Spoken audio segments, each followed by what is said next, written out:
अस्सलाम वालेकुम students, welcome to my channel Ayesha legal institution. जैसे कि आप सबको पता है कि एचईसी ने गैट टेस्ट की डेट जो है वो अनाउंस कर दी। वीडियो में डिस्कस करेंगे हम गैट टेस्ट की डेट, गैट टेस्ट की रजिस्ट्रेशन डेट, गैट टेस्ट का प्रोसेस क्या है रजिस्ट्रेशन का, गैट टेस्ट का सिलेबस क्या है और कितनी ड्यूरेशन के अंदर अंदर आप इसका सिलेबस तैयार कर सकते हैं। सबसे पहले गैट टेस्ट की डेट क्या है। गैट टेस्ट की जो डेट है वो 23 अक्टूबर है, जो कि अनाउंस हो चुकी है। एचईसी ने जो है वो उसका अब शाया कर दिया है ऑफिशियल गजट पे कि आपकी जो डेट है वो 23 अक्टूबर है। तो अब जो स्टूडेंट्स चाहते हैं कि वो मतलब इस टेस्ट में अपीयर हों, तो उनके पास एक मंथ का टाइम है।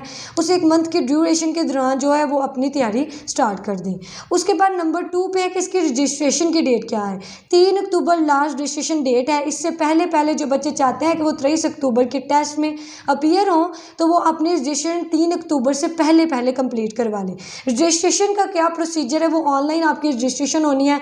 वहाँ पे कुछ आपके स्पेसिफिक डॉक्यूमेंट्स लगेंगे। एलएलबी आपके लिए क्लियर होना ज़रूरी है। अब जिस बच्चे की एलएलबी क्लियर नहीं हो अब जिस बच्चे की एलएलबी क्लियर नहीं होगी वो इस टेस्ट में अपीयर नहीं हो सकता। तो अगर आप इस टेस्ट में अपीयर होना चाहते हैं तो आप क्या करें कि पहले अपना जो लॉ है, लॉ की डिग्री है, उसको कंप्लीट करें, क्योंकि एलएलबी का जो रिज़ल्ट कार्ड है वो भी साथ लिखता है। बाकी जो इसका प्रोसीजर है रजिस्ट्रेशन का वो हम आपको नेक्स्ट वीडियो में बताएंगे। इसके बाद बाकी जो इसका सिलेबस है वो क्या है और आप किस तरह से उसको तैयार कर सकते हैं, कौन सा हिस्सा, कौन सा पोर्शन ज़्यादा इंपॉर्टेंट है तैयार करने के लिए, जिसमें से आप जल्दी से मार्क्स गेन कर सकते हैं। थोड़े वक्त में ज़्यादा तैयारी करने से आप उस हिस्से में से मार्क्स ले सकते हैं, क्योंकि अब आपके पास रह गया है एक मंथ और एक मंथ के अंदर अंदर आपने अपनी सारी तैयारी को कंप्लीट करना है। तो कोई टफ टास्क नहीं है, ये मैं आपके साथ डिस्कस करती हूँ। सबसे पहले जो पोर्शन आपने तैयार करना है ना, वो आपने तैयार करना है सीपीसी का।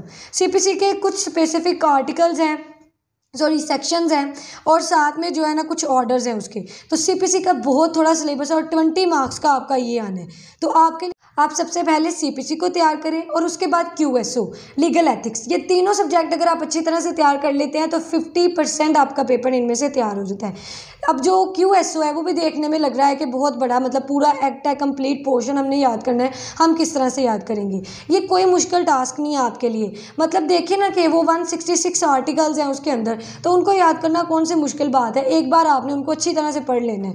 उसके बाद लीगल एथिक्स की बात की जाएगी, तो लीगल एथिक्स का भी जो है ना वो कुछ स्पेसिफिक पोर्शन उन्होंने ऐड किया हुआ है, जिसमें चैप्टर 12 है, रूल 136(4) से लेके 175(b) तक उसमें रूल्स आते हैं। और ये बहुत आसान रूल्स हैं, ये हमारी प्रैक्टिस के रिलेटेड होते हैं। और अगर आप इसको एक बार अच्छी तरह से पढ़ लेते हैं तो आपके 20 मार्क्स जो हैं, 10 मार्क्स सॉरी, इसमें से तैयार हैं। मतलब 50 मार्क्स का मैंने आपको पेपर बता दिया। अब उसके बाद आगे चलते हैं। अब आपका रह गया बाकी जो 50 मार्क्स का पेपर है वो किस तरह से आएगा। वो आपको एक पोर्शन आएगा क्रिमिनल लॉ में से, वो आपका एक पोर्शन आएगा क्रिमिनल लॉ में से। क्रिमिनल लॉ में से आपको आएगा पीपीसी और सीआरपीसी। पीपीसी भी आपकी 10 नंबर की होगी और सीआरपीसी भी जो है वो आपकी 10 नंबर की होगी। इसमें भी कुछ स्पेसिफिक टॉपिक्स हैं, और जिन बच्चों को ये सिलेबस चाहिए वो ऑनलाइन मुझे मतलब मैसेज करें व्हाट्सएप पे, जो मेरा इस वक्त नंबर आपको डिस्प्ले स्क्रीन पर भी शो हो रहा है और डिस्क्रिप्शन में भी शो हो रहा है, उस पर आप मुझसे कॉन्टैक्ट करके तो ये सिलेबस ले सकती हैं। इसमें क्रिमिनल लॉ में से भी कुछ 5 जो हैं वो चैप्टर हैं पीपीसी के, और 9 चैप्टर हैं आपके सीआरपीसी के। तो ये पीपीसी आपको 10 नंबर की और सीआरपीसी भी आपको 10 नंबर की, यानी टोटल ये हो गया आपके 20 मार्क्स। ठीक है, यहाँ से आपके बन गए 70 नंबर। और इसके अलावा आपके इंटरनेशनल लॉ में से भी आएंगे क्वेश्चन। इंटरनेशनल लॉ जो है वो कॉन्स्टिट्यूशनल लॉ, ठीक है, उसी के अंदर कवर किया गया है। कॉन्स्टिट्यूशनल लॉ हिस्ट्री में से आपको केस लॉ हैं, वो 7 केस लॉ उसमें ऐड हुए हैं। और कॉन्स्टिट्यूशन के पोर्शन में से कुछ स्पेसिफिक आर्टिकल्स हैं वो आपने करने हैं। ये प्रीएम्बल से लेके आपने 40 तक आर्टिकल करने हैं। इसके बाद आर्टिकल 50 से 89 तक आपने करने हैं। इसके बाद आर्टिकल 175 से लेके 212 तक आपने करने हैं। इसके बाद ये आपका जो पोर्शन है कॉन्स्टिट्यूशन में से वो 10 नंबर का है। केस लॉज में से आपको 5 नंबर का आएगा और आपको 5 नंबर का ही इंटरनेशनल लॉ में से आएगा। तो टोटल ये बन जाते हैं आपके 20 नंबर। ठीक है, और ये आपके 90 नंबर्स यहाँ से बन गए। बाकी जो 10 नंबर रह जाते हैं वो आपके जूरिस्प्रूडेंस में से आएंगे इंग्लिश जूरिस्प्रूडेंस और इस्लामिक जूरिस्प्रूडेंस।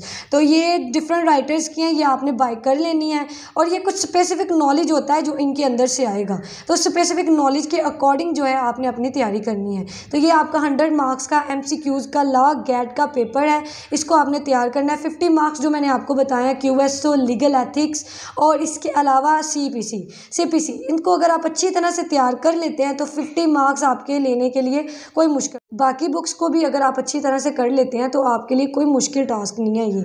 लेकिन बच्चों मेहनत करनी पड़ेगी, अगर आप मेहनत करेंगे तभी आप कामयाब होंगे।